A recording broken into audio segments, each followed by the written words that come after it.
तो बच्चों इस वीडियो के अंदर हम करेंगे क्लास 10th का चैप्टर नंबर 2 जिसका नेम है पॉलिनोमियल्स। उसका इंट्रोडक्शन देखेंगे पहले हम कि पॉलिनोमियल्स क्या होता है, पॉलिनोमियल्स के टाइप्स क्या क्या होते हैं और पॉलिनोमियल होने के लिए क्या क्या कंडीशंस होती हैं।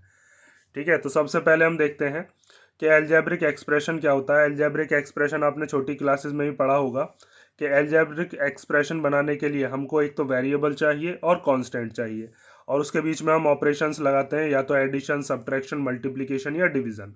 ये चीज़ अगर आपको समझ में नहीं आई हो तो पहले आप इसका एग्जाम्पल देखो, फिर इस डेफिनेशन को पढ़ना। जैसे एग्जाम्पल के तौर पे आपके सामने एक अलजेब्रिक एक्सप्रेशन लिखा गया जिसको मैंने मान लिया 4x+7। तो यहाँ पर 4x+7 में ये x जो है, ये x क्या है, इसका x है इसका वेरिएबल। ठीक है, वेरिएबल x y z कुछ भी हो सकता है। ये 7 क्या है, यहाँ पर 7 है ये कांस्टेंट। ठीक है, जिसकी वैल्यू कांस्टेंट रहती है।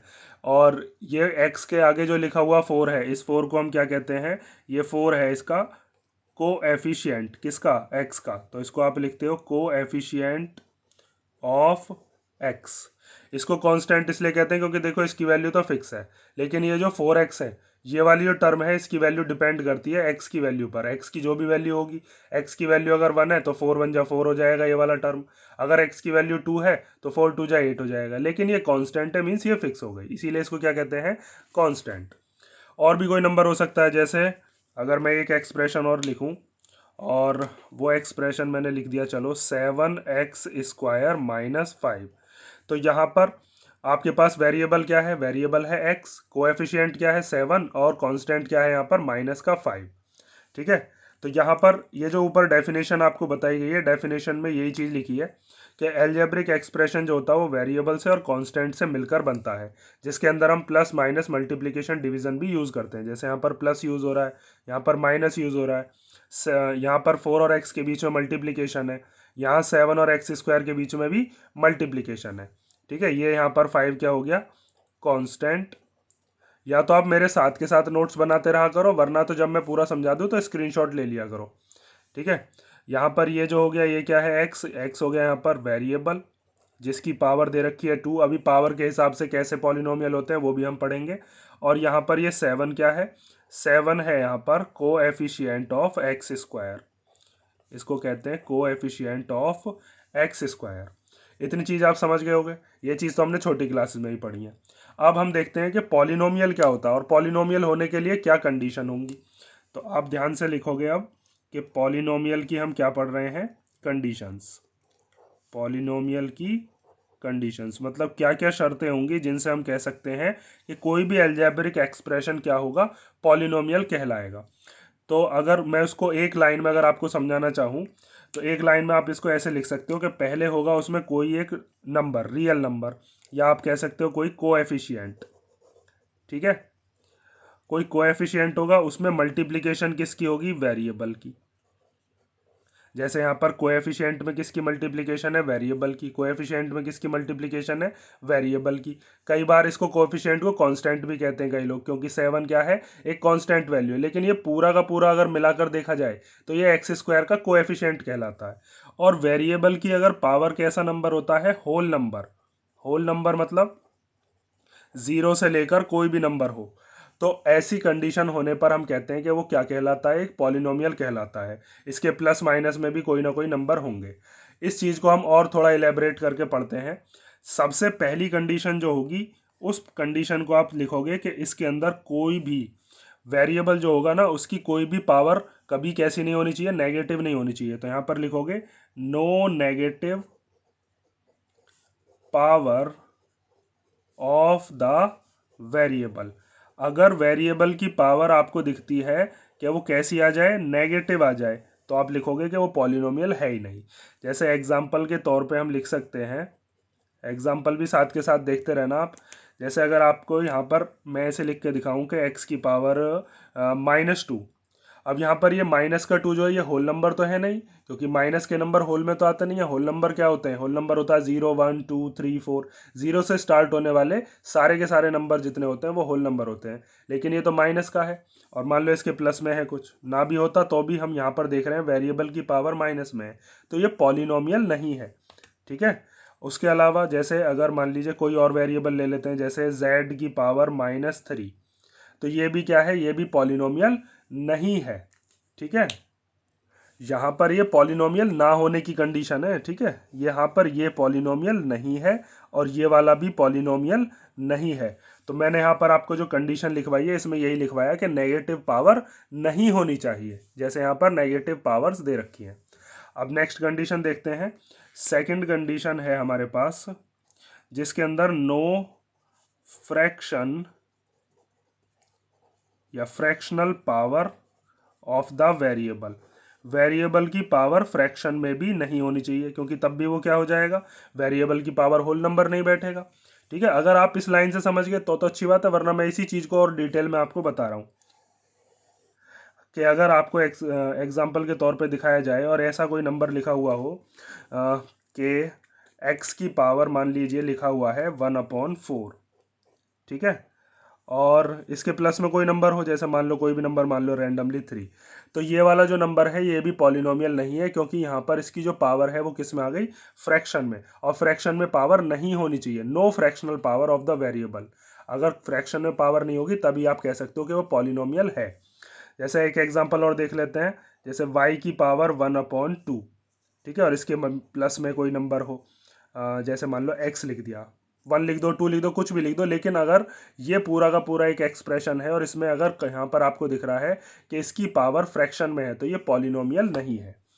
ठीक है, एग्जाम्पल के साथ ध्यान से समझते रहना, ये गलत और ये भी गलत, मतलब ये पॉलिनोमियल्स नहीं है क्या फिर ये एल्जेब्रिक एक्सप्रेशन हो सकते हैं लेकिन ये पॉलिनोमियल नहीं है। नेक्स्ट कंडीशन देखो, थर्ड कंडीशन ये है कि जो हमारा वेरिएबल है वो रूट के अंदर नहीं होना चाहिए। तीसरी कंडीशन लिखोगे कि नो अंडर रूट के अंदर वेरिएबल, ठीक है, इस तरीके से अपने हिसाब से लिख लेंगे हम, और ना ही क्यूब रूट के अंदर वेरिएबल होना चाहिए।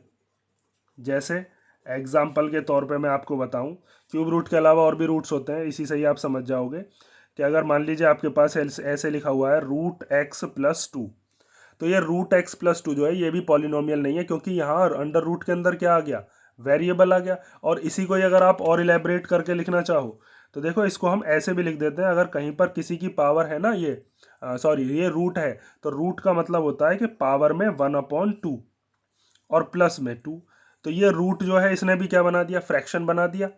अगर कहीं पर मान लीजिए ऐसे लिखा हुआ है कि क्यूब रूट के अंदर लिखा हुआ है x, तो इसका मतलब क्या होता है, इसका मतलब होता है x की पावर 1/3। नाइन्थ क्लास में आपने ये चीज़ पढ़ी होगी कि अगर कहीं पर स्क्वायर रूट है और स्क्वायर रूट में x लिखा हुआ है तो इसका मतलब क्या होता है कि x की पावर है 1/2। अगर कहीं पर क्यूब रूट है, जैसे यहाँ पर 3 होता है क्यूब रूट में और उसमें x लिखा हुआ है, तो इसका मतलब है x की पावर 1/3। तो ये वाली चीज़ और ये वाली चीज़ है एक ही, बस यहाँ पर क्या है, मैं आपको ये रूट और फ्रैक्शन में फ़र्क बता रहा था कि अगर रूट दे रखा हो तो इसका मतलब भी फ्रैक्शन ही है। रूट का मतलब क्या हो गया, पावर 1/2, तो अब ये भी फ्रैक्शन बन गया, तो फ्रैक्शन में आने पर भी वो कभी भी पॉलिनोमियल नहीं होता। तो आपको ऐसे फ्रैक्शन में करके देखने की जरूरत नहीं है, बस आप इसी से पहचान कर लोगे कि अगर वेरिएबल को रूट में दे रखा हो तो वो भी कभी भी आपका पॉलिनोमियल नहीं होगा। ठीक है, 3 कंडीशन समझ गए।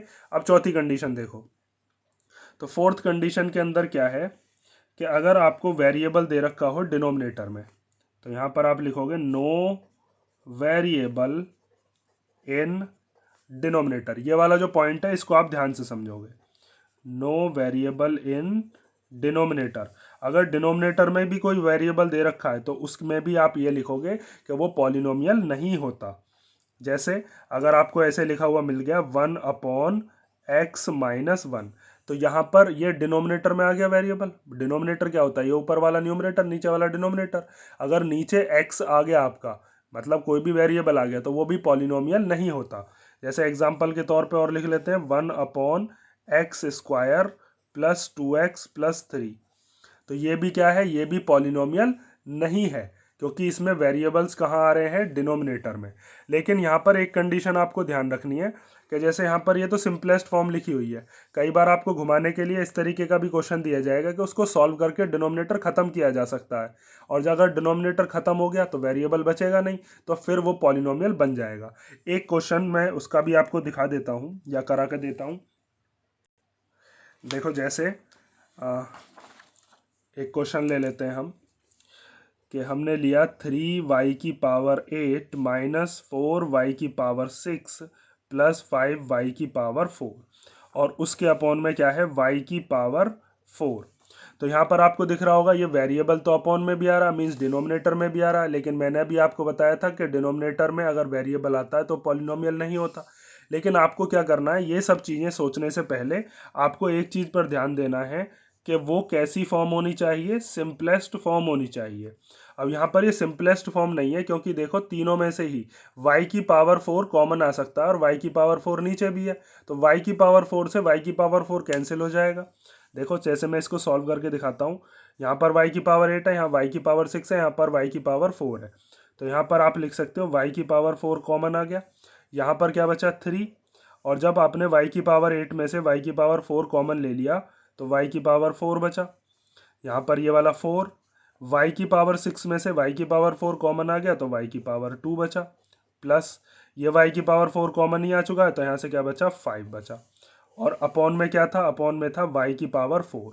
तो ये y की पावर 4 से y की पावर 4 क्या हो जाएगा, कैंसिल हो जाएगा, तो ये बन गया 3y की power 4 minus 4y square plus 5।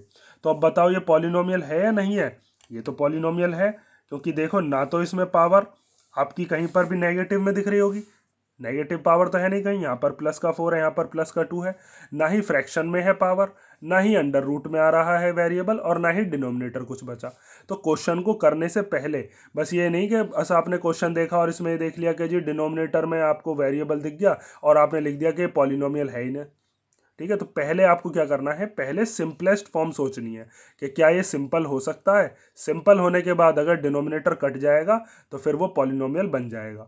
ठीक है, फ्रैक्शन वाले भी ऐसे ही होते हैं, रूट वाले भी और नेगेटिव पावर वाले भी, अगर उनकी सिंपलेस्ट फॉर्म बनने के बाद अगर ऐसी कंडीशन आप बना पाते हो तो इसका मतलब फिर वो पॉलिनोमियल बन सकते हैं।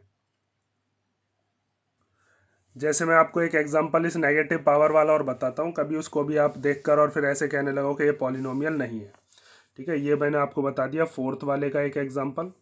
अब मैं बताता हूँ आपको फर्स्ट वाले का, कि अगर मान लीजिए आपको क्वेश्चन में ऐसे दे दिया गया कि x की पावर -2 और इसके मल्टीप्लिकेशन में यहाँ पर लिख दिया x की पावर 4 और प्लस x की पावर 2। तो अगर आप यहाँ पर ध्यान से देखोगे तो आपको अगर बस क्वेश्चन दिखाई दे रहा होगा तो क्वेश्चन में आप क्या देखोगे कि जी नेगेटिव पावर आ रही है तो पॉलिनोमियल है ही नहीं, क्योंकि नेगेटिव पावर होनी नहीं चाहिए। लेकिन आप इसको सिंपलेस्ट फॉर्म में करके देखोगे, पहले सिंपलेस्ट फॉर्म में जब आप इसको करोगे ना तो ये पॉलिनोमियल बन सकता है। जैसे इस x की पावर -2 की मल्टीप्लिकेशन दोनों में होगी, इसमें भी करेंगे और इसमें भी करेंगे, दोनों में मल्टीप्लिकेशन होती है। तो हम क्या करते हैं, x की पावर -2 की मल्टीप्लाई x की पावर 4 में भी करते हैं और प्लस ये वाला फिर x की पावर -2 की मल्टीप्लाई x की पावर 2 में भी करते हैं। जब दोनों का बेस सेम होता है तो पावर्स के बीच में क्या लगता है, पावर्स ऐड हो जाती हैं। तो x की पावर -2 प्लस 4 और यहाँ पर x की पावर -2 प्लस 2। तो यहाँ पर ये x की पावर कितनी हो जाएगी, माइनस प्लस क्या होते हैं माइनस, तो ये हो गया x की पावर 2। उसके बाद यहाँ पर -2 प्लस 2 कितना हो जाएगा, x की पावर 0। और जिसकी पावर 0 होती है उसको हम क्या लिखते हैं, उसको हम लिख लेते हैं 1। वैसे तो आपको यहीं से पता चल गया होगा कि देखो यहाँ पर भी होल नंबर है, यहाँ पर भी होल नंबर है, तो इसका मतलब ये है ना, ये पॉलिनोमियल है। ठीक है, तो आपको नेगेटिव पावर, फ्रैक्शन वाली पावर, वेरिएबल या वेरिएबल इन डिनोमिनेटर, ये सब चीज़ें चेक करने से पहले ये चेक करना है क्वेश्चन को कि क्या वो सिंपलेस्ट फॉर्म में लिखा हुआ है। अगर वो सिंपलेस्ट फॉर्म में लिखा हुआ होगा, मीन्स अगर आप उसको सॉल्व कर लोगे, उसके बाद वाली जो कंडीशन आएगी ना उसको चेक करना है आपको, तब आप कह सकते हो कि वो पॉलिनोमियल है या नहीं है। तो ये पॉलिनोमियल है, ये वाला पॉलिनोमियल है। अगर बस क्वेश्चन को देखोगे तो कन्फ्यूजन होगी होगी। ठीक है, सिंपलेस्ट फॉर्म पर ध्यान रखना, बार बार मैं आपको ये चीज़ बता दिया हूँ। अब आगे देखते हैं हम टाइप्स ऑफ पॉलिनोमियल। ठीक है, पॉलिनोमियल के आपने ये तो देख ली क्या क्या कंडीशन होती हैं। अब हम देखते हैं टाइप्स ऑफ पॉलिनोमियल में, पेज ले लूँ जरा। तो देखो आगे टाइप्स ऑफ पॉलिनोमियल में हमें क्या क्या चीज़ पढ़नी है, ध्यान से समझते रहना। सबसे पहला हमें पढ़ना है जिसको हम कहते हैं कांस्टेंट पॉलिनोमियल। कौन सा, कांस्टेंट पॉलिनोमियल। ठीक है, कांस्टेंट पॉलिनोमियल के बाद दूसरा जो हमें पढ़ना है वो है हमारा लीनियर पॉलिनोमियल। इनकी पहचान क्या होती है वो अभी हम देखेंगे। तीसरा होता है जिसे हम कहते हैं क्वाड्रेटिक पॉलिनोमियल, और फिर फोर्थ होता है हमारा क्यूबिक। उसके आगे भी होते हैं लेकिन हमारे सिलेबस में जो जो मतलब सबसे ज़्यादा इंपॉर्टेंट है वो है क्वाड्रेटिक पॉलिनोमियल। इसके ऊपर हमारा एक पूरा का पूरा अलग चैप्टर भी है, और हमारी जो 2.2 है वो भी पूरी की पूरी इसी पर ही डिपेंड है। और एक हमें क्यूबिक पॉलिनोमियल भी पढ़ना है, क्योंकि एक एग्जांपल आपको क्यूबिक पॉलिनोमियल के ऊपर भी दिया है। वैसे इसके ऊपर जो एक्सरसाइज थी वो तो कट हो गई है, लेकिन एक एग्जांपल छोड़ दिया गया है, तो इसीलिए अब मजबूरी है, ये भी हमें क्या करना पड़ेगा, पढ़ना पड़ेगा। तो कांस्टेंट पॉलिनोमियल जो होता है, इसके अंदर जो डिग्री होती है, इसकी डिग्री होती है 0। ठीक है, डिग्री क्या होती है, डिग्री होती है highest power of the variable. Degree क्या है, डिग्री का मतलब है highest power of the variable, highest power of variable. Variable की जो भी हाईएस्ट पावर होती है उसी को हम डिग्री कहते हैं। लीनियर पॉलिनोमियल के अंदर जो डिग्री होती है उस डिग्री को हम लिखते हैं कितनी होगी, वो होती है 1। क्वाड्रेटिक पॉलिनोमियल के अंदर डिग्री कितनी होती है, 2। और क्यूबिक पॉलिनोमियल के अंदर डिग्री कितनी होती है, 3। ठीक है, ये चीज़ आप समझ गए होंगे क्योंकि 9th क्लास में ये चीज़ बताई गई है। लेकिन पहचान कैसे होगी, तो सबसे पहले आपको पता होनी चाहिए इसकी जो जनरल इक्वेशन होती है वो क्या होती है, वो होती है यहाँ पर होती है लीनियर वाले की ax plus b equal to 0। यहाँ पर क्या होता है, कांस्टेंट पॉलिनोमियल के अंदर आपको नंबर दिए हुए होते हैं। नंबर जैसे अगर 1 है तो यहाँ पर कोई वेरिएबल तो है नहीं, तो वहाँ पर वेरिएबल कुछ नहीं है, तो वहाँ पर वेरिएबल की पावर कितनी होती है, 0। जैसे यहाँ पर आपको वेरिएबल तो दिख नहीं रहा लेकिन फिर भी वेरिएबल है। जैसे अगर मान लीजिए x है वेरिएबल, तो इसकी पावर कुछ नहीं है तो 0 तो है ही ना पावर। और x की पावर 0 को हम कितना लिखते हैं, x की पावर 0 को 1 ही लिखते हैं, तो 1 मल्टीप्लाई 1, तो ये 1 ही आ गया। यहाँ पर आपको जो भी कांस्टेंट होता है उसमें आपको वेरिएबल दिखेगा नहीं, लेकिन वेरिएबल होता है, उसकी पावर 0 होती है बस। जैसे अगर आपके पास एक नंबर दे रखा है मान लीजिए 3, तो इस 3 के पास भी वेरिएबल है। कौन सा वेरिएबल, जैसे मान लो एक वेरिएबल है y, लेकिन इस y की पावर कितनी है यहाँ पर, 0। तो y की पावर 0 का मतलब क्या है, y की पावर 0 का मतलब 1 ही है। तो 3 1 जा 3, ये पहले भी 3 था अब भी 3 है। ठीक है, अब उसके बाद इसकी जनरल जो इक्वेशन होती है वो होती है ax plus b equal to 0। यहाँ पर x की जो हाईएस्ट पावर है, अगर आपको कुछ नहीं दिख रही होगी तो 1 है। जैसे यहाँ पर x की पावर 0 थी तो यहाँ पर x की पावर कितनी हो गई, अब 1। जैसे एग्जाम्पल के तौर पे इसको ऐसे लिख सकते हैं हम, जैसे कुछ क्वेश्चन आपको दे रखे होंगे 2x माइनस 3, ये क्या हो गया, ये एक लीनियर पॉलिनोमियल है। लीनियर पॉलिनोमियल की डिग्री 1 होती है, क्योंकि इसको जब आप सॉल्व करोगे तो इसका एक ही सॉल्यूशन निकलेगा। जब आप इसको 0 के इक्वल रखोगे, जैसे 2x माइनस 3 है, इसको आपने किसके इक्वल रख दिया, 0 के, तो यहाँ पर आप लिखोगे 2x इक्वल टू ये माइनस का 3 इधर आकर प्लस का, और x की वैल्यू कितनी आ जाएगी, ये 2 चला जाएगा डिवाइड में, तो x की वैल्यू कितनी आ गई यहाँ पर 3/2। तो ये डिग्री हमें बता देती है कि x की मैक्सिमम कितनी वैल्यू हो सकती है। ठीक है, अभी इसको हम ग्राफिकल रिप्रेजेंटेशन से भी पढ़ेंगे। उसके बाद आती है क्वाड्रेटिक इक्वेशन, उसकी जो जनरल फॉर्म होती है वो होती है ax² plus b x plus c equal to 0। जहाँ पर यहाँ पर आप ये देखकर पहचान कर सकते हो कि x² जो है, यहाँ पर x की पावर 2 है, यहाँ पर x की पावर कितनी है, 1। तो हाईएस्ट पावर कौन सी है, हाईएस्ट पावर है ये, तो इसका मतलब इसकी डिग्री कितनी हो गई, 2 हो गई। तो इसके मैक्सिमम नंबर ऑफ जीरोज कितने निकल सकते हैं, 2। जीरोज क्या होते हैं, रूट्स क्या होते हैं, वो मैं अभी आपको बताऊंगा। फिलहाल आप पहले ये चीज़ देखो कि जनरल इक्वेशन क्या है। इसकी जनरल इक्वेशन होती है ax³ plus bx² plus cx plus d equal to 0। इनके कुछ कुछ एग्जाम्पल और देखते हैं हम। देखो, जैसे और एग्जाम्पल हम लिखते हैं, इसमें एग्जाम्पल और क्या क्या हो जाएंगे, जैसे मैंने एक लिख दिया 3z प्लस 4। यहाँ पर वेरिएबल है z, लेकिन ये भी क्या है, एक पॉलिनोमियल है, कौन सा, लीनियर, क्योंकि यहाँ पर z की पावर कितनी है, 1। कुछ भी पावर अगर आपको नहीं दिख रही है, 1। और कांस्टेंट पॉलिनोमियल में कोई भी नंबर, जैसे मैंने लिखा 1 और 3, ठीक है, 1 और 3 के अलावा और भी जितने भी नंबर्स हैं वो सब के सब किस में आएंगे, कांस्टेंट पॉलिनोमियल में ही आएंगे। 1 लिख लो और 2 लिख लो, 3 लिख लो, कुछ भी नंबर होगा तो वो किस में आता है, हमेशा कांस्टेंट पॉलिनोमियल में ही आता है। आगे देखो, और लीनियर पॉलिनोमियल के और एग्जांपल देखते हैं, जैसे √3x प्लस 5। अभी मैंने रूट वाला इसलिए बताया कि बच्चे इसमें कंफ्यूज होते हैं। क्या मैंने अभी आपको बताया था कि जो रूट वाले होते हैं वो रूट वाले कभी भी पॉलिनोमियल नहीं होते। लेकिन मैंने आपको यहाँ पर वेरिएबल बताया है, ये चीज़ याद रखना कि जो रूट के अंदर क्या है, वेरिएबल नहीं होना चाहिए, तब वो पॉलिनोमियल नहीं कहलाएगा। लेकिन यहाँ पर रूट के अंदर नंबर है तो ये पॉलिनोमियल हो सकता है। ठीक है। और जैसे y प्लस रूट टू, तो यहाँ पर भी रूट के अंदर क्या है, टू है, डिजिट है, कोई फर्क नहीं पड़ेगा, पॉलिनोमियल बन जाएगा ये भी। और जैसे अगर x माइनस टू अपॉन 11, तो यहाँ पर अपॉन में क्या है, नंबर है, अगर वेरिएबल होता तो पॉलिनोमियल नहीं होता। और कोई नंबर ले लो, चलो जैसे 2u अपॉन 3 प्लस 1, तो ये भी क्या है, ये भी एक पॉलिनोमियल है। और सारे के सारे कैसे पॉलिनोमियल बताए मैंने आपको, सब के सब लीनियर हैं। ये भी लीनियर, ये भी लीनियर, क्योंकि इसकी पावर 1, इसकी पावर 1। यहाँ पर इस वाले में x की पावर कितनी, 1, इस वाले में y की पावर कितनी, 1। वेरिएबल कुछ भी हो सकता है, x y z कुछ भी, यहाँ पर भी पावर कितनी, 1। इसके अंदर जो वेरिएबल दिया है u, उसकी पावर कितनी, 1। आगे देखते हैं हम क्वाड्रेटिक वाले की। तो क्वाड्रेटिक के अंदर हमें क्या होगा कि ऐसी कंडीशन दे रखी होगी कि जिसके अंदर एक्स स्क्वायर वाली जो नंबर होगा वो पावर सबसे ज़्यादा बड़ी होगी। जैसे अगर एग्जांपल के तौर पे आप लिखना चाहो 2x² प्लस 3x माइनस 2/5, तो यहाँ पर इस वाले x की पावर 1 है, इस वाले x की पावर 2, तो मैक्सिमम पावर कितनी हो गई, 2। तो इसकी डिग्री 2 है, इसीलिए क्या कहलाता है, क्वाड्रेटिक पॉलिनोमियल या क्वाड्रेटिक इक्वेशन। और लिख लेते हैं एक आध, जैसे y² माइनस 2।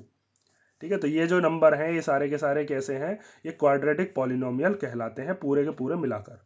लेकिन इसमें एक कंडीशन आप याद रखोगे कि ए की वैल्यू कभी भी क्या नहीं हो सकती, जीरो।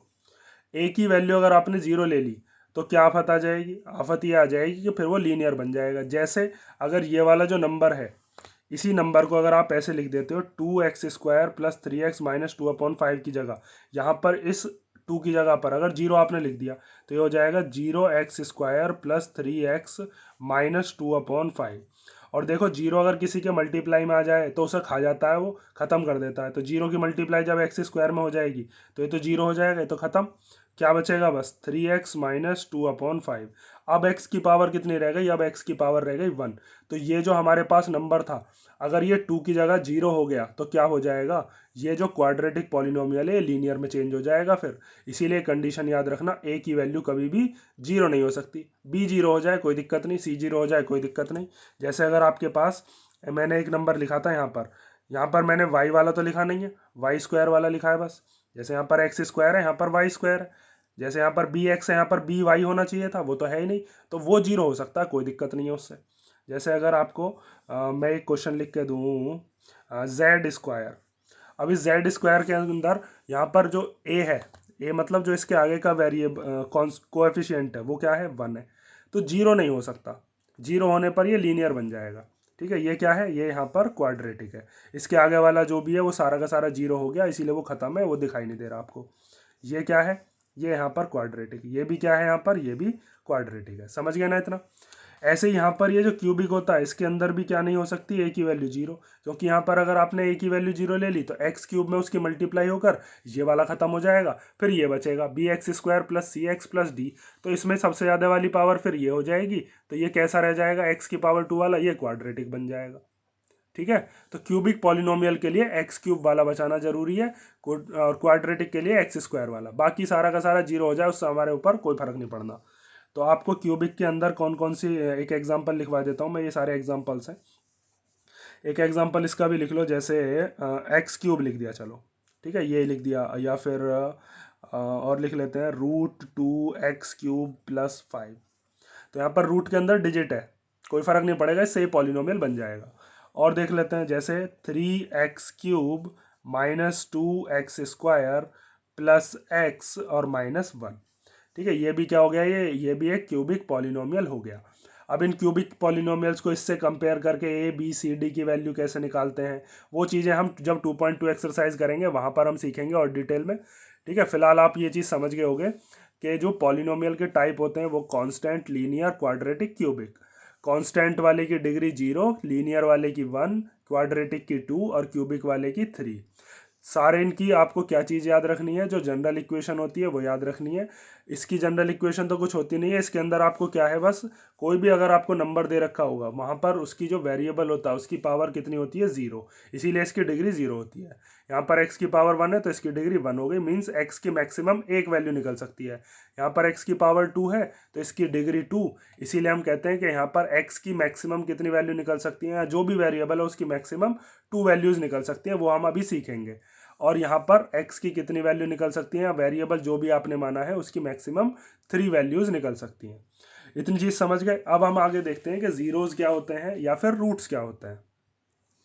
देखो आगे, अब आपको पढ़ना है जीरो ऑफ द पॉलिनोमियल क्या होता है। ठीक है, ध्यान से समझते रहना। अब अगली हेडिंग डालोगे जीरोस ऑफ द पॉलिनोमियल, और जीरोस को कई जगह पर वो रूट्स भी कहता है। क्या कहता है, रूट्स। ठीक है, या सॉल्यूशन भी वो कह देगा। जीरोस ऑफ द पॉलिनोमियल से ही आपको समझना है, इसमें तो इस वाली एक्सरसाइज में तो जीरोस ही बोलेगा वो ज़्यादातर। तो जीरोस क्या होता है, पहले इसकी डेफिनेशन में लिख देता हूँ। तो इसके अंदर आपको बताया है कि वेरिएबल की वो वैल्यू जिसको अगर हम किसी पॉलिनोमियल के अंदर रखें और वो पूरा का पूरा पॉलिनोमियल क्या हो जाए, ज़ीरो, उसी वैल्यू को हम क्या कहते हैं, ज़ीरो। थोड़ी कंफ्यूजिंग भरी है, लेकिन इसको आप एग्जांपल से देखोगे तो बहुत सिंपल समझ में आपको आ जाएगी। जैसे एग्जांपल के तौर पे मैंने एक पॉलिनोमियल मान लिया, पी मतलब क्या है, पॉलिनोमियल, और किस वेरिएबल में मान लिया मैंने, एक्स वेरिएबल में उसको मान लिया है, और मैंने मान लिया वो x-3। तो यहाँ पर आपको x की ऐसी वैल्यू बतानी है जो इस पूरे के पूरे पॉलिनोमियल को क्या कर दे, ज़ीरो बना दे।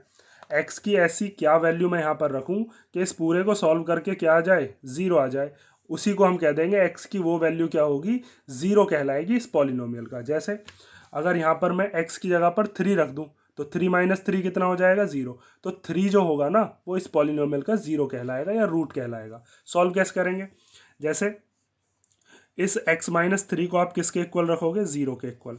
तो ये माइनस का 3 इधर चला जाएगा, माइनस का 3 इधर जाकर कैसा हो जाएगा, ये प्लस का 3। तो ये प्लस का 3 अगर आप इस इक्वेशन के अंदर रख देते हो यहाँ पर, तो ये पूरी की पूरी इक्वेशन क्या हो जाएगी, 0 हो जाएगी। जैसे आपने यहाँ पर x की जगह 3 रखा और फिर 3-3 कितना हो जाएगा, 0। तो यहाँ पर आप लिखोगे कि 3 जो है ना, 3 is the zero of polynomial. ये जो पॉलिनोमियल है, इस पॉलिनोमियल का जीरो क्या कहलाएगा, 3 कहलाएगा, क्योंकि 3 एक ऐसी वैल्यू है जो इस पूरी इक्वेशन को जीरो कर सकती है। ठीक है, और यहाँ पर ये लीनियर इक्वेशन भी थी, इसीलिए यहाँ पर एक ही वैल्यू हो सकती है। ऐसी दुनिया में एक ही तो वैल्यू है जो इस पूरे को जीरो बना सकती है, वो 3 आई। 3 के अलावा आप कोई ऐसा नंबर नहीं सोच सकते जिसमें से 3 को माइनस करके जीरो आप लेकर आ सकते हो। तो लीनियर इक्वेशन के अंदर यहाँ पर बताया भी था डिग्री 1 थी, इसीलिए वहाँ पर कितना सॉल्यूशन निकल सकता है, बस एक। जैसे एग्जाम्पल के तौर पे एक एग्जाम्पल और देखते हैं हम लीनियर का। जैसे यहाँ पर दिया है 2x-3 इक्वल टू 0। अब इस पॉलिनोमियल को अगर आप ये पहचान करनी है कि इसका जीरो क्या निकलेगा, इसको भी हम मान लेते हैं px है ये। ठीक है, तो यहाँ पर आपको क्या करना है, माइनस का 3 पहले इधर भेज दो, तो इधर आकर कैसा हो जाएगा, ये प्लस का 3। भाई जीरो में प्लस करोगे 3 तो कितना आएगा, 3 आएगा ना। तो 2x इक्वल टू कितना आ गया, 3। अब ये 2 इधर x के मल्टीप्लीकेशन में इधर आएगा तो डिवीजन में, तो x की वैल्यू कितनी आ गई, 3/2। मीन्स ये जो x की वैल्यू 3/2 है ना, ये इस पूरी की पूरी इक्वेशन के लिए इसका जीरो है। तो यहाँ पर आप लिखोगे 3/2 is the zero of px। जैसे अगर आप इस x की जगह पर 3/2 रख दोगे तो ये पूरी की पूरी इक्वेशन जीरो हो जाएगी। जैसे मैं आपको रख के दिखाता हूँ, देखो हमारे पास इक्वेशन थी 2x-3। x की जगह पर हमने अभी वैल्यू निकाली है, कितनी आई है, 3/2। तो x की जगह पर रख देते हैं 3/2 और -3। इस 2 से ये 2 कैंसिल हो गया। अब इस 3 में से 3 को माइनस कर लो, क्या आ गया, 0। तो x की वो वैल्यू जो पूरी की पूरी इक्वेशन को जीरो कर सकती है, उसी को हम जीरो कहते हैं। बस ये सिंपल सी बात थी। ये चीज़ आप समझ गए होगे जीरो ऑफ द पॉलिनोमियल क्या होता है।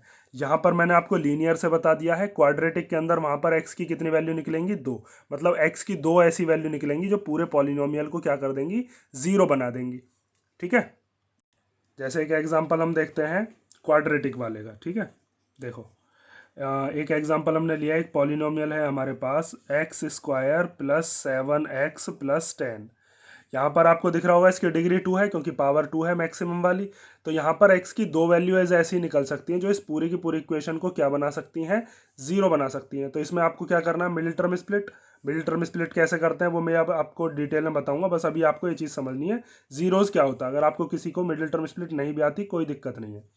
देखो मिडिल टर्म स्प्लिट के अंदर हम क्या करते हैं, एक्स स्क्वायर को ऐसे लिखते हैं, ये जो मिडिल वाली टर्म है इस 7 की जगह पर हमको ऐसे दो नंबर लेकर आने हैं जिनकी मल्टीप्लाई करके तो 10 आए और जिनको प्लस करके क्या आना चाहिए 7। देखो ये जो साइन है ना, इस साइन से पहचान करोगे आप, ये वाला साइन क्या है प्लस, तो प्लस करके तो 7 आना चाहिए और मल्टीप्लीकेशन करके क्या आना चाहिए 10।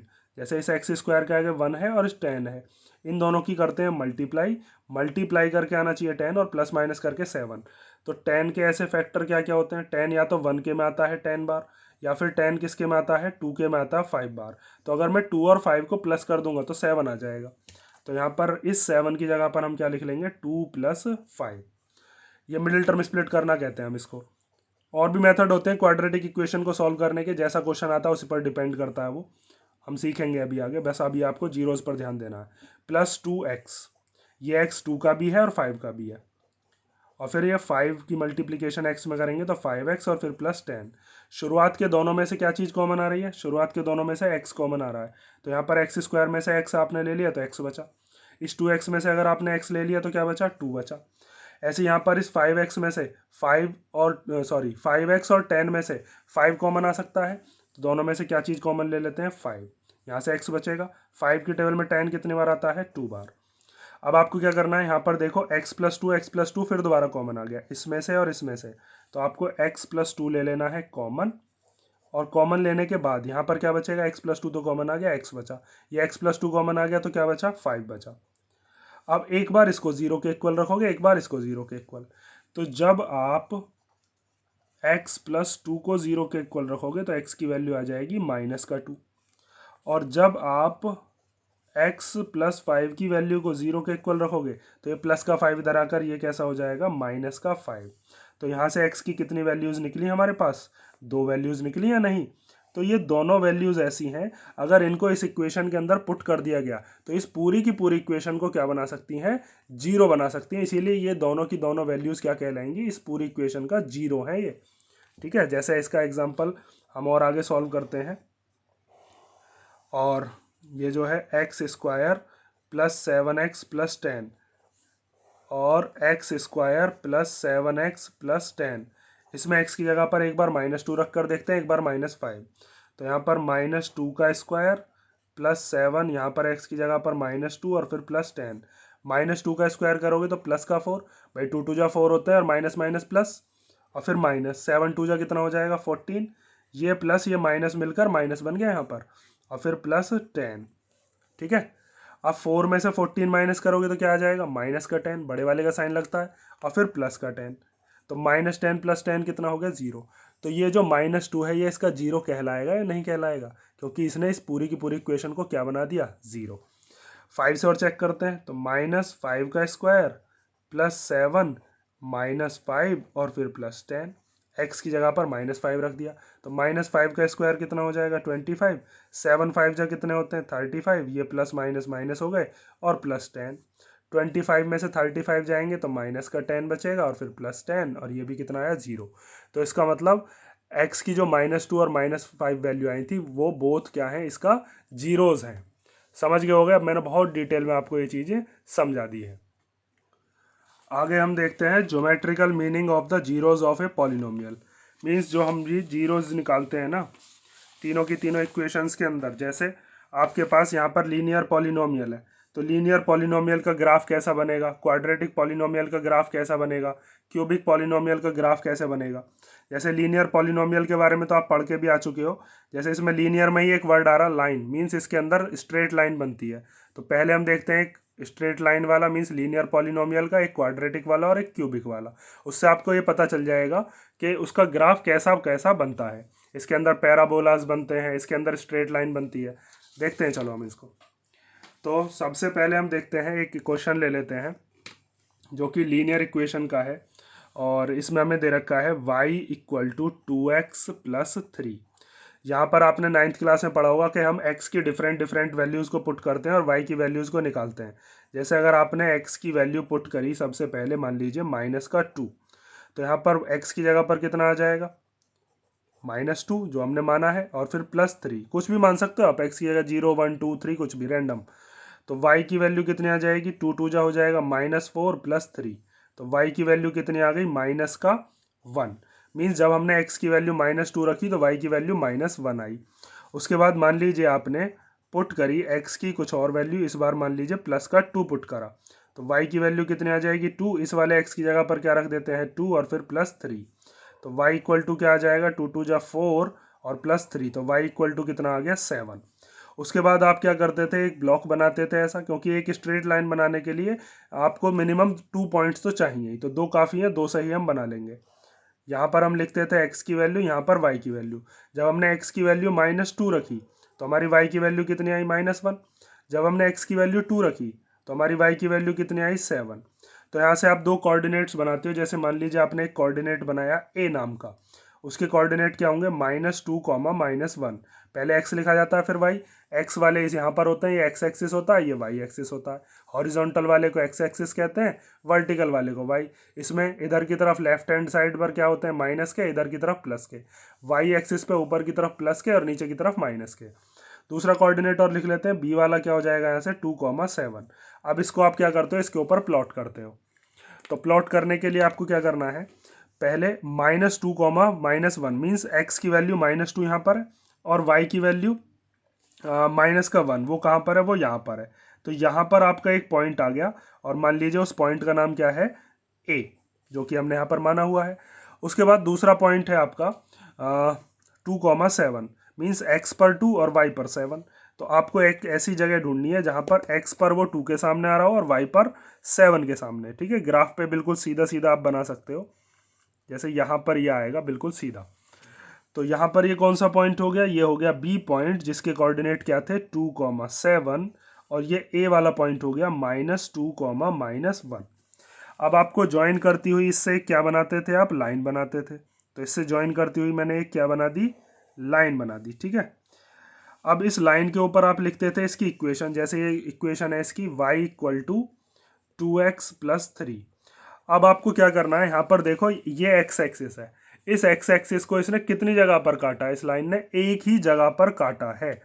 तो इसका मतलब ये जो पूरी की पूरी इक्वेशन है, ये इक्वेशन हमको x की एक ऐसी वैल्यू बताएगी जो इस पूरे को क्या बना सकती है, 0 बना सकती है, इस पूरी की पूरी इक्वेशन को। तो वो वैल्यू यहाँ से निकल सकती है। यहाँ से कैसे निकलेगी, x एक्सिस को इस पॉइंट पर काटा है, तो इसका मतलब -1 और -2 के बीच में, यहाँ पर इस वाले पॉइंट के कोऑर्डिनेट क्या हो जाएंगे, -1 और -2 के बीच में क्या होता है, माइनस का 1.5, और कॉमा y की कितनी वैल्यू है यहाँ पर, भाई y एक्सिस ये है, y एक्सिस पे 0 के सामने, तो कॉमा 0। लेकिन हमें तो x वाले से मतलब है, क्योंकि हम जो निकाल रहे हैं वो किसके रेस्पेक्ट में बात कर रहे हैं, हम x के रेस्पेक्ट में। तो जैसे अगर आप इसको निकालना भी चाहते तो a की वैल्यू निकलती और माइनस का 1.5 ही होती। जैसे y इक्वल टू 2x + 3 है, तो आप इस 2x + 3 को किसके इक्वल लिखते, 0 के इक्वल, क्योंकि आपको इसका 0 निकालना है। तो ये जो प्लस का 3 है ये इधर जाएगा तो कैसा हो जाएगा, ये इधर जाकर हो जाएगा -3। अब ये 2 कहाँ चला जाएगा, इसके डिवाइड में, तो x की वैल्यू कितनी आ जाएगी, -3/2, और 2 से जब 3 को काटोगे तो कितना आएगा, 1.5 ही आएगा। तो x की कितनी वैल्यू पता चल रही है हमें यहाँ पर, जब स्ट्रेट लाइन होती है तो वो एक इस x एक्सिस को एक ही पॉइंट पर काटती है, इसीलिए नंबर ऑफ जीरोस जो होते हैं लीनियर पॉलिनोमियल का एक ही होता है। डिग्री कितनी होती है इसकी, 1 होती है, इसीलिए इसकी x की वैल्यू कितनी निकलती है, 1, जो मैंने यहाँ पर भी आपको बताया था। ठीक है, अब हम देखते हैं, ये तो हो गई हमारी किसकी बात, लीनियर की। एक एग्जांपल हम देखेंगे क्वाड्रेटिक का, और एक हम देखेंगे क्यूबिक का। ये हो गया लीनियर पॉलिनोमियल का एग्जांपल, और उसके बाद आपका एग्जांपल और एक्सरसाइज फिर देखेंगे। अब एक देखते हैं हम किसका, ये वाला है हमारा क्वाड्रेटिक पॉलिनोमियल का, क्वाड्रेटिक पॉलिनोमियल।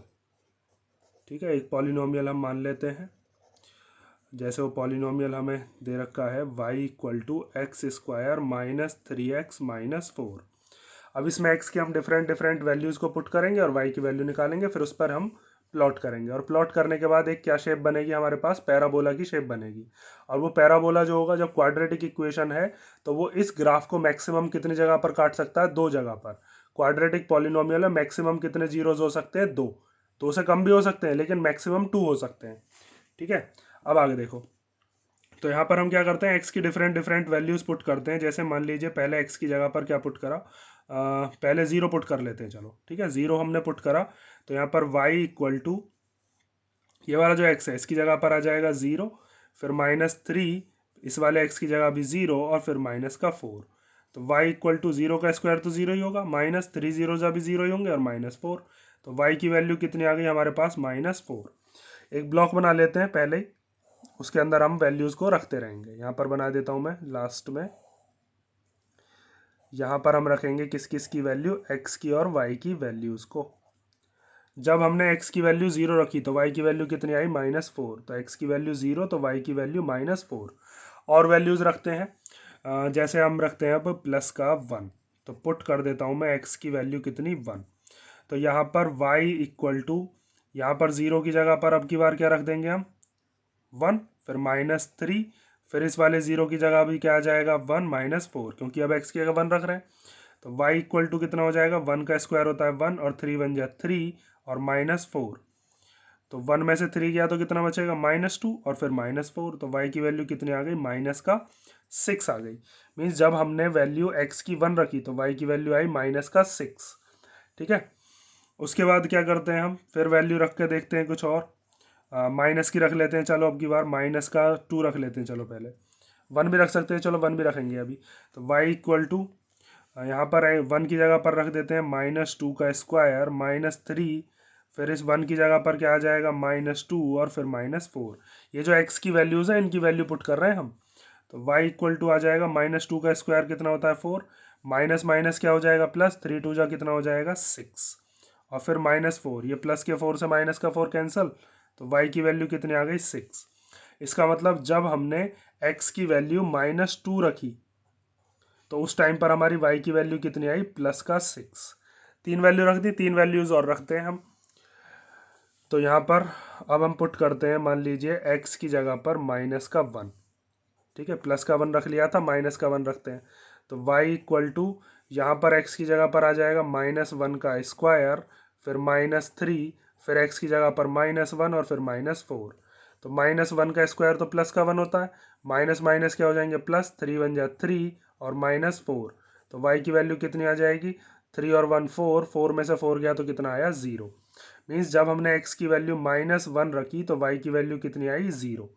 ठीक है, उसके बाद पुट कर लेते हैं x की वैल्यू, मान लीजिए आपने पुट करी 5 रख लेते हैं चलो। तो 5 रखने के बाद y की वैल्यू कितनी आएगी, यहाँ पर जहाँ पर -1 रखा था यहाँ पर 5 रख दिया, तो 5 का स्क्वायर -3, फिर यहाँ -1 की जगह पर 5 रख दिया और फिर -4। तो y इक्वल टू 5 का स्क्वायर 25, 3 5 जा 15 -4। 15 जब माइनस करोगे इसमें से तो 10 आएगा, 10 में से 4 गए तो y की वैल्यू कितनी आ गई, 6 आ गई। इसका मतलब जब हमने x की वैल्यू कितनी रखी 5 तो y की वैल्यू कितनी आई हमारी 6। ठीक है, और रखते हैं एक वैल्यू, मान लीजिए आपने x की वैल्यू कितनी रखी, 4 रख लेते हैं चलो। y की वैल्यू कितनी आ जाएगी फिर, 4 का स्क्वायर -3 4 और फिर -4। जहाँ जहाँ पर हमने पहले 5 रखे थे अब की बार 4 रख दिया x की वैल्यू चेंज करके। तो y इक्वल टू 4 का स्क्वायर 16 -3 4 जा 12 -4। तो y इक्वल टू 16 में से जब 12 माइनस करोगे तो 4 और 4 में से 4 गया तो 0। तो जब x की वैल्यू 4 रखी तो y की वैल्यू कितनी आई 0। अब इन पॉइंट्स को आप क्या कर लो, प्लॉट कर लो इसके ऊपर। तो जब हम इसको प्लॉट करेंगे, मान लीजिए ये वाला पॉइंट है आपका a, ये है b, ये है c, यहाँ पर d, ये वाला हो गया e और ये वाला क्या हो गया f। तो a वाला पॉइंट है 0, -4, x पर 0 और y पर -4। तो ये वाला पॉइंट हो गया आपका यहाँ पर, जिसका नाम क्या दिया है आपने, a पॉइंट। उसके बाद है 1, -6। तो 1, -6 x पर 1 और y पर -6। तो ये हो जाएगा 1 के और -6 के सामने, यहाँ पर आ गया ये वाला पॉइंट। इस पॉइंट का नाम क्या है, ये हो गया बी पॉइंट। उसके बाद सी पॉइंट है अपना -2, 6। तो x पर -2 और y पर 6। तो यहाँ पर -2 और 6 के सामने पॉइंट आएगा यहाँ पर, ये पॉइंट हो गया आपका सी पॉइंट। उसके बाद डी पॉइंट है जिसमें हमें दिया है -1, 0, x पर -1 और y पर 0, मीन्स यहीं पर आएगा ये पॉइंट। तो ये पॉइंट हो गया आपका कौन सा, डी पॉइंट। उसके बाद आता है ई पॉइंट 5,6, एक्स पर 5 और वाई पर 6, मीन्स ये वाला पॉइंट बैठा आपका, यहाँ वाला ये पॉइंट बैठ गया, इस पॉइंट का नाम क्या हो गया, ई पॉइंट। और उसके बाद आता है 4,0, तो 4,0 है यहाँ पर, ये पॉइंट हो गया आपका एफ वाला पॉइंट। अब इन सबको आप फ्री हैंड से ज्वाइन करोगे, ऐसे फ्री हैंड से ज्वाइन करते हुए जब हम लेकर ले जाएंगे तो ये क्या बन जाएगा, एक ये पैराबोला टाइप बनेगा, ठीक है ऐसा। तो इसने इस पूरे के पूरे ग्राफ को यहाँ पर देखो एक्स वाले एक्सिस पर कितनी जगह पर काटा है, एक तो इस वाले पॉइंट पर काटा है, एक इस वाले पॉइंट पर। इन दोनों पॉइंट पर इनके कोऑर्डिनेट्स क्या होंगे, जैसे इस वाले कोऑर्डिनेट एक्स की वैल्यू यहाँ पर 4 है, वाई की वैल्यू कितनी होती है एक्स एक्सिस पर 0, यहाँ पर x की वैल्यू कितनी है -1 और y की वैल्यू x एक्सिस पर 0 होती है। तो यहाँ से x की दो वैल्यूज निकली हमारे पास, एक 4 निकली और एक -1 निकली। तो यहाँ से x की वैल्यू क्या क्या आ जाएंगे हमारे पास, 4 और -1। तो क्वाड्रेटिक पॉलिनोमियल जो होता है वो क्वाड्रेटिक पॉलिनोमियल क्या बनाता है, पैराबोला बनाता है। और वो x एक्सिस को मैक्सिमम कितनी जगह पर काट सकता है, दो जगह पर। देखो मैं आपको दिखाता हूँ बुक के अंदर, देखो ये इसका यही वाला ग्राफ दे रखा है। इस ग्राफ के अंदर क्या है, x की हमारे पास दो वैल्यू आएंगी, एक -1 और एक 4, जैसा ये ग्राफ ये बना हुआ है। तो क्वाड्रेटिक पॉलिनोमियल में ऐसे पैराबोला ही बनते हैं और वो डिपेंड करते हैं किसकी वैल्यू पर, a की वैल्यू पर डिपेंड करते हैं कि वो अपवर्ड बनेगा या डाउनवर्ड बनेगा। अभी आपको इस चीज़ पर ध्यान नहीं देना है, 11th क्लास में ये चीज़ हम देखेंगे। फिलहाल आपको बस ये देखना है कि पैराबोला बनते हैं। जैसे यहाँ पर भी ये पैराबोला बना हुआ है, तो ये पैराबोला एक्स एक्सिस को कितनी जगह पर काट रहा है, दो जगह पर। तो यहाँ पर नंबर ऑफ जीरोस कितने हो जाएंगे, 2। ये वाला पैराबोला ये अपवर्ड बना हुआ है, यहाँ पर ये एक्स एक्सिस को कितनी जगह पर काट रहा है, एक्स एक्सिस ये है, तो यहाँ पर भी इसके नंबर ऑफ जीरोस कितने हो जाएंगे, 2। उसके बाद जब इस वाले केस में हम आएंगे तो इस वाले केस के अंदर यहाँ पर ये एक्स एक्सिस को कितनी जगह पर काट रहा है या टच कर रहा है, बस एक पॉइंट पर। तो यहाँ पर इसका कितना जीरो होगा, बस एक। मैक्सिमम 2 जीरो हो सकते हैं, पैराबोला जरूरी नहीं है 2 ही देगा हमेशा। उसके बाद यहाँ पर आपको दिख रहा है, यहाँ पर कितनी पॉइंट बनेंगे, यहाँ पर भी एक ही है, तो यहाँ पर भी ओनली 1 जीरो। यहाँ पर कितने थे, यहाँ पर थे 2 जीरोज। आगे देखो, यहाँ पर ये वाला जो पैराबोला है ये तो एक्स एक्सिस को कहीं पर भी नहीं काट रहा, तो इसमें कितने जीरो आएंगे, 9 जीरो, कोई जीरो नहीं निकलेगा। ये वाला जो पैराबोला है ये भी एक्स एक्सिस को कितनी जगह पर काट रहा है, एक भी जगह पर नहीं काट रहा, तो इसके भी 9 जीरोज। तो हमारा जो क्वाड्रेटिक पॉलिनोमियल है उसके एटमोस्ट ज़्यादा से ज़्यादा 2 जीरो हो सकते हैं, वरना 2 से कम ही रहेंगे। 1 भी हो सकता है, 0 भी हो सकता है। जैसे यहाँ पर 0 है, यहाँ पर 1 है, यहाँ पर 2 है, यहाँ पर भी कितने थे, यहाँ पर भी 2 है। और ये वाला जो हमने ग्राफ बनाया था लीनियर वाला, ये एक्स एक्सिस को एक पॉइंट पर काट रहा था, तो यहाँ पर एक है। इसी तरीके से हमारा क्यूबिक वाला होता है। अब आप समझ गए होंगे क्यूबिक वाले के अंदर यहाँ पर ये कितनी जगह पर काटता है, इसका ग्राफ बनाने की ज़रूरत नहीं है आपको, बस आपको समझ लेना है। क्यूबिक वाला जो है कितनी जगह पर काटता है, 1 2 3। ये एक्स एक्सिस आपका, एक्स एक्सिस पर इसने कितनी जगह पर काटा, 1 2 3, तो इसके मैक्सिमम कितने जीरोज हो सकते हैं, 3। ठीक है, ये चीज़ आपको यहाँ पर बताई भी गई है। देखो ये लिखा हुआ है, यहाँ पर ये दे रखा है कि आपको प्लॉटिंग जो है क्वाड्रेटिक या क्यूबिक वाला जो पॉलिनोमियल है इसको आपको करके देखने की ज़रूरत नहीं है, ना ही आपको इवेल्युएट करना है, क्योंकि ये आपके सिलेबस में इतना डिटेल में नहीं है। बस आपको ये देखना है कि ये जो ग्राफ होता है ये एक्स एक्सिस को कितनी जगह पर काटता है। इतनी चीज़ समझ गए ना। अब हम इसके ऊपर ही देखो, हमें एक एग्जाम्पल दे रखा है, इस एग्जाम्पल को हमें रीड करके ही पहचान करना है कि इसमें नंबर ऑफ जीरोज कितनी होंगी। जैसे फर्स्ट एग्जाम्पल के अंदर हमें दिया है कि y equal to p x का ये हर एक ग्राफ है, मीन्स x की फॉर्म में हमें चेक करना है। ये जितने भी हमें क्वेश्चन दे रखे हैं इसके अंदर हमें बताना है कि x एक्सिस पर ये ग्राफ कितनी जगह पर काट रहा है। तो देखो यहाँ पर ये कितनी जगह पर काट रहा है, 1, तो इसीलिए नंबर ऑफ जीरोज कितने हो जाएंगे, 1। ये वाला जो हमें पैराबोला दे रखा है कितनी जगह पर काट रहा है इस एक्स एक्सिस को, दो जगह पर, एक यहाँ पर एक यहाँ पर, तो कितने हो गए इसके नंबर ऑफ जीरोज, 2। उसके बाद ये वाला ग्राफ कितनी जगह पर काट रहा है, 1 2 और 3, तो यहाँ पर कितना हो जाएगा इसका नंबर ऑफ जीरोस, 3। क्यों हो जाएगा, क्योंकि एक्स एक्सिस को ये 3 जगह पर काट रहा है या टच कर रहा है। उसके बाद आता है ये, इसके अंदर यहाँ पर आपको दिख रहा होगा एक्स एक्सिस वाली ये लाइन है, ये लाइन इसको कितनी जगह पर काट रही है, 1, तो इसका नंबर ऑफ जीरोस कितना होगा, इसका नंबर ऑफ जीरोस हो जाएगा 1। ठीक है, यहाँ पर ये दे रखा है नंबर ऑफ जीरोस इज 1। आगे देखो, ये वाला पैराबोला इसको कितनी जगह पर काट रहा है, बस एक पॉइंट पर। टच करना या काटना एक ही बात है, एक ही पॉइंट पर ये टच कर रहा है, इसीलिए इसके नंबर ऑफ जीरोस कितना हो जाएगा, 1। ये दे रखा है आपको फिफ्थ वाला। और उसके बाद हमें लास्ट दे रखा है लास्ट वाले के अंदर हमें दिया है ये वाला एक ग्राफ, ये देखोगे आप ध्यान से 1 2 3 एंड 4, तो ये 4 जगह पर काट रहा है, तो इसके नंबर ऑफ जीरोस कितने हो जाएंगे 4। ठीक है, मैंने आपको ज्योमेट्रिकल रिप्रेजेंटेशन क्वाड्रेटिक का बता दिया और लीनियर का बता दिया। क्यूबिक का भी ऐसे ही बनता है, ऐसे तो नंबर ऑफ जीरोस 4 वाला भी होता है, 5 वाला भी होता होगा, तो इतने सारे के सारे ज्योमेट्रिकल रिप्रेजेंटेशन आपको नहीं करने, इतने से ही आप समझ गए होंगे। और फिलहाल आप इस इंट्रोडक्शन को ध्यान से कर लो, कोई अगर आपको डाउट हो तो कमेंट करके पूछ लेना।